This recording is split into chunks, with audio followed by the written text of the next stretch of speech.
friends, and welcome to the CUInsight Network podcast. My name is Lauren Culp. I'm the president and CEO at CUInsight.com, and it's my job on this show to have conversations with the thought leaders who support the credit union community. Together, we get to identify the issues that affect credit unions and talk about all of the best practices that exist to learn from one another and improve our industry. We are going to have a great conversation today. My guest on our show is Stuart Bain. He is the SVP of Product Management at Alacriti. Stuart, thank you for being here. Thank you, Lauren. It's great to be here. We start off these episodes the same way every time, which is to say that most of us did not grow up thinking that we would get to work with credit unions. So I'm really curious, what did you want to be growing up? This answer may sound a little strange. My paternal grandfather owned a scrapyard, and I was always fascinated by it, a breaker's yard. So I always wanted to actually own my own scrapyard when I was very young. Later on, that morphed into actually wanting to be a medical doctor, but unfortunately, my mathematical capabilities were not quite up to being able to take that career path. That is a really interesting answer for scrapyard. I love it. Well, it is kind of a pivot over to the really important work that you do today. But what was the journey like to your current role as SVP of Product Management at Alacriti? So, I've had a slightly odd career path. When I graduated, I had no real idea what I wanted to be. My initial degree is actually in geological sciences. I just took a job with a bank in the UK, which became HSBC, just working on mortgages as a servicing clerk. As part of that, I took an IT aptitude test. Everybody took one, and where I got one of the highest scores they'd ever seen. So I was basically recruited then to be a programmer. I did that for a few years, and one of my mentors, I asked him, hey, what should I do next? Should I carry on programming, or what's your advice? He said, go and do something different. So I actually switched career track within the bank and started working in business operations, where I worked on Y2K and call centers and things like that. Again, after a couple of years, I switched back to IT, and I was offered the opportunity to come on assignment to the US to work with Yahoo on their P2P product solution called PayDirect. We did that for a few years. Ultimately, I decided to stay. I was actually working at HSBC with Alacriti, where we built the industry's single largest eBPP solution for HSBC card services, as was. And then when Alacriti decided to launch its own eBPP solution, OrbiPay, they approached me to become the product manager for it. So I basically launched it to the market, both to the direct clients we see today, but also to bank resellers. I love hearing the journey, and it sounds like the programming and IT background has probably served you pretty well in the role that you have now. Can you tell me and our listeners a little bit more about Alacriti? What's the elevator pitch that you would give folks about what Alacriti does and where you add value for credit unions? So we're a prominent fintech dedicated to payments and payment technology. We don't get distracted by doing other things. Basically, we're dedicated to helping our clients accelerate their digital payments transformation. Our focus is on electronic and digital payments.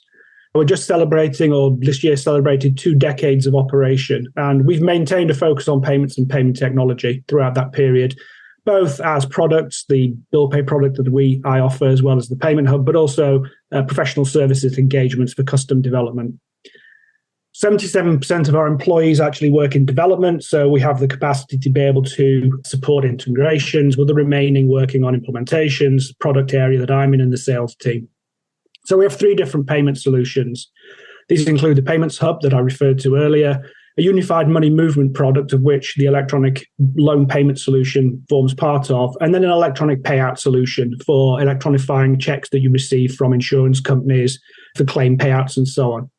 So these all have a different range of configurable features and functions for capturing, processing, and fulfilling payments of all type. Combined, they represent the industry's leading unified money movement solution.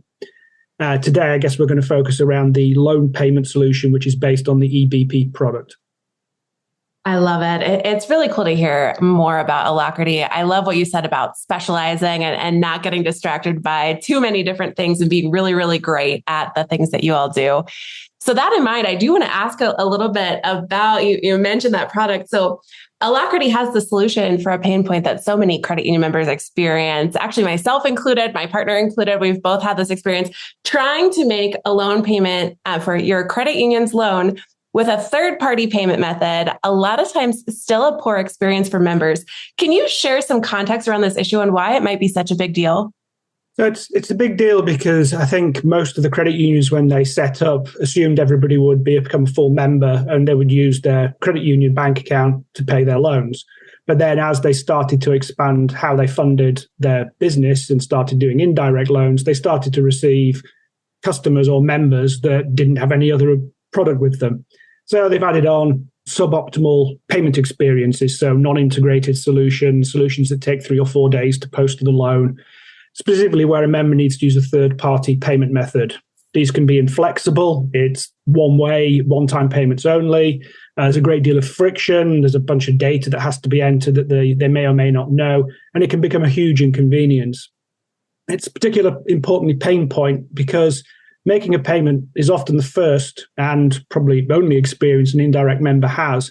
And it is one of the most frequent touch points. You typically go into online banking, visit your billers to make payments, not to order a checkbook or something along those lines.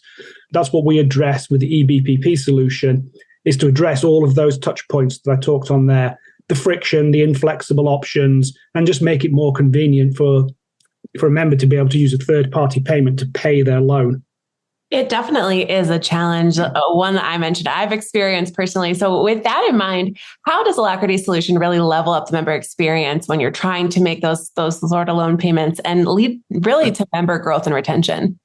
So we've taken the approach that it should work in a similar way to the way online banking does. So we've developed real-time integrations into the cores that the credit union use for their loans, their credit cards, their mortgages, as well as seamless integrations into online banking. So basically what we do is we offer a number of different channel types. Some indirect members would prefer just to be able to access a simple payment option, just to make a one-time payment each month to pay their auto loan, for example. Others want to sign up for a full experience with recurring payments that automatically draft the correct amount on their credit card. Our modern EBPP solution, or for loan payments, helps the credit unions in that area because it's completely configurable. They decide the options they want. We offer more payment channels, more payment types than our competitors. And because we have that integration, we can deal with changes in status, changes in balances without having customers to go in and take action. So this helps indirect members think, well, I'm getting a good experience here. Perhaps I will consider signing up to have a DDA opened or a share save, as well as retaining members. So they may decide to do a new loan with the same credit union because they've had a good payment experience. We can also help with efficiencies. So we centralize reporting. We can actually accelerate receivables. It's a better experience because the payments approach to the loan in real time. Typically, it's going to be cheaper. The less manual intervention you have allows you to automate those processes, which again reduces operating costs. And with those self-service options for both indirect members and direct members, we can actually reduce call center volume. So basically saving them staff costs for taking calls from members. I love to hear about it. And Alacriti's here point, really, really big fintech on the cutting edge of so many of the hot topics in credit unions. One of those being real-time and instant payments, and especially this year with the Fed Now launch a couple of months ago. Can you share a little bit about what you see the future of payments might hold? It's interesting that the launch of both RTP through TCH and Fed Now is sort of it's very similar to when I wasn't there at the time when ACH first started to launch, in that most clients are launching with receive only. So they're comfortable receiving money from other institutions, but sending money out, not so much just yet. And we saw something very similar with the same day ACH rollout. It started out with people accepting credits only before people started to get into being able to initiate same day ACH debits. What's most interesting is we actually look for our clients that have gone live, including Navy Federal Credit Union, which did their press release yesterday, that most of the real-time payments we see coming in are not from banks. We're seeing them flow in from PayPal, Venmo, instant salary payouts, other payment fintechs doing short-term loans and lending, and also a certain aspect of gambling, initiating those transactions, the online gambling services. So people are dipping their toe in the water with the receive. The natural progression then, which was what we're seeing our clients choose to move, is then to send. So this is where you start to see the use of the service tip and become more two-way, more account-to-account transfers. as more credit unions and bank enable both, there's then a third aspect of FedNow and RTP that comes into play, which is request for pay. So this is probably going to be for most members a different way of processing payments.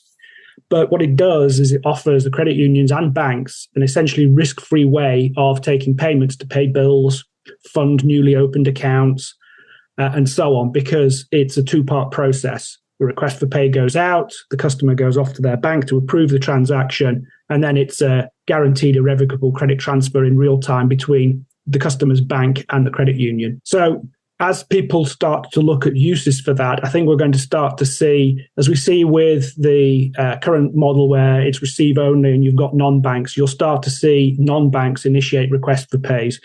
People with brokerage accounts, anything where you want to fund an account, but you want to remove the risk from the payment, which is inherent in ACH and debit cards.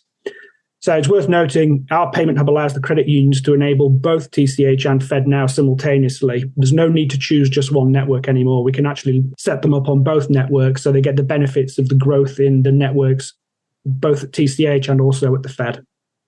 I love learning more about Alacriti's work around this area and what credit unions can really leverage by working with you all. I know bill pay is another tool that some credit union members have suboptimal experiences with. Can you share also for our audience, what should a really optimal bill pay experience be? And how can that be a real opportunity for credit unions? So a better experience all starts with something called the biller directory. So what this is, when you go to pay your bill on online banking, either at the credit union or at Chase or Bank of America or wherever it might be, it's the database that stores the billers and how they can be paid. So a better biller directory means as many payments as possible can be routed electronically rather than ending up as paper checks flowing in through the lockbox. What's interesting is this actually works two ways. So the credit unions need to be set up on the biller directories at other banks so the bill payments made to them become electronic. And currently there's a sort of quite a high barrier to entry. If you're quite a small credit union, the cost of getting set up is prohibitive and it involves in dealing with multiple vendors. We're currently looking at an option inside our eBPP product to enable those as channels working with a third-party vendor to be able to set credit unions up at low cost on the biller directories at the other banks through the current bill pay service providers. So the paper checks that they're receiving that costing them anywhere, I've seen a range of different numbers for handling paper checks from sub $1 all the way up to $4 per paper check received. Those become electronic payments without any great amount of effort on the credit union's behalf. On the counter side, I said this works two ways, is the credit unions actually initiating bill payments through the online banking. And so we're also exploring options in partnership with the same company to develop a best of breed biller directory to allow those outbound payments not to become paper checks. So I go in to pay my Verizon bill and it's going to take 5 days to pay it because the provider's going to cut a paper check and send it to them when I know full well that I can send that payment as next day electronically. And the provider we're working with is also looking to move certain payments to become real time. And that would all gain work both ways. There'll be certain banks that accounts you'll be able to pay in real time, both to the credit union's loan accounts, but also for its members making payments out. That's a more long-term thing. And that's part of the payment hub solution, but it's something that's tabled down to be looked into over the next year.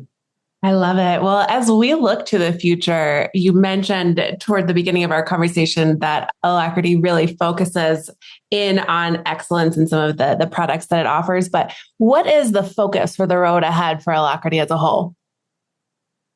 So we have the three different product types, the eBPP, the payment hub, and unified money movement. From an eBPP perspective, which is the product that I own, as well as the bill payment initiatives I described above, we're also looking to add on new payment channel options. So what we've found is that the more ways you offer a customer or a member to make a payment, the more likely they are to use it. It's not just, this is only one way to make a payment. It goes back to that friction and lack of options. The more options that are out there, the more likely it is the member will sign up to reduce the cost to the credit union for accepting those transactions. So things like a guest pay by text option, which allows somebody just to sign up to receive an alert, which they can reply to pay their bill automatically every single month. We're also looking at adding on some alias-based payment methods, for example, the ability to allow a member to pay using PayPal or Venmo, as well as some of the other networks that are out there. I did mention pay by text earlier. We're actually looking at some options, and this is much more long-term, to be able to support additional messaging networks. Some of the feedback we're getting is that the younger generations don't use text anymore. If you're not on WhatsApp, they're not interested, or Discord. So we're looking at how could we actually expand that to be able to support the messaging networks where people are, rather than forcing them to use something that they don't naturally use.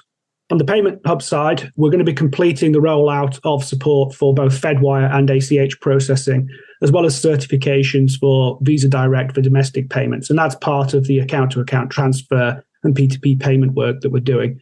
It would also allow, if a credit union wants to initiate payouts from the ShareSave accounts and the customer wants to give their debit card, they could actually do real-time ShareSave payouts to distribute the funds that the members accrued. After that, probably more long-term, we're going to take a look at enabling cross-border functionality to enable international payments with foreign exchange. I love it. So not a shortage of things on the roadmap as we look to... Yeah, it's juggling the roadmap's actually the challenge, but the goal is to reduce the costs for both the credit union and make it a better experience for the members. Absolutely. Well, I can see so many reasons that working with Alacriti could be really instrumental for credit unions as they think about growth in 2024 and beyond.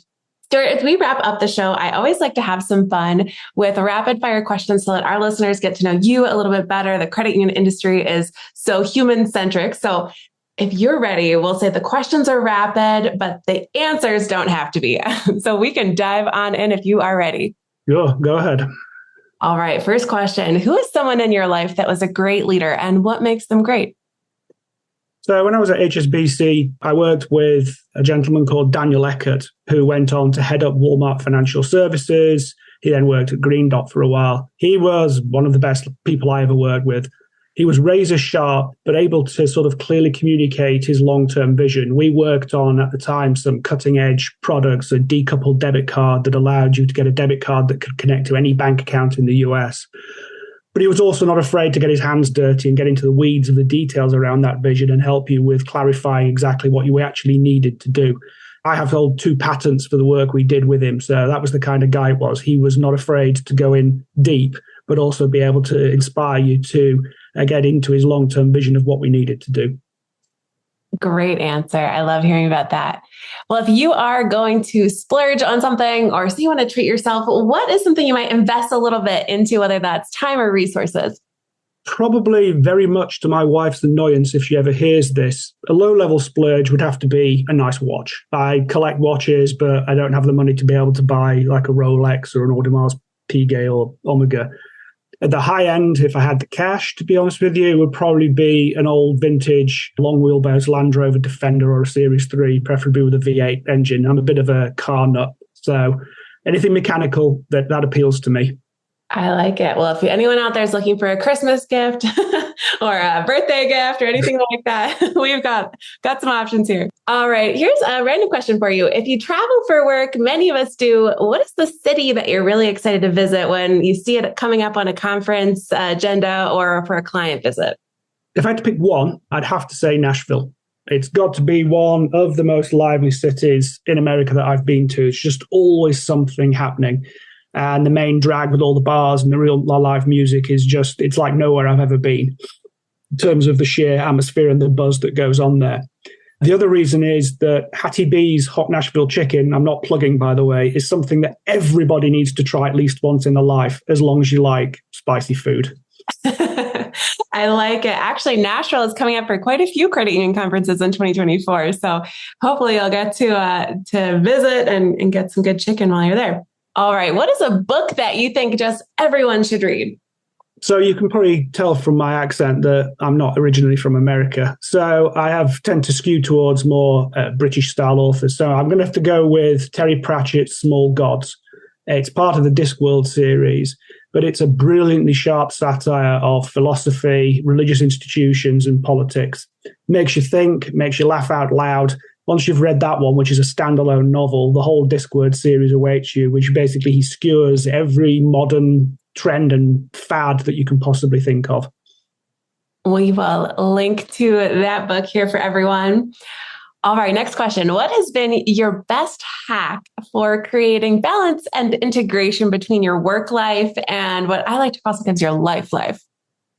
I'm going to have to go with 2 separate cell phones here.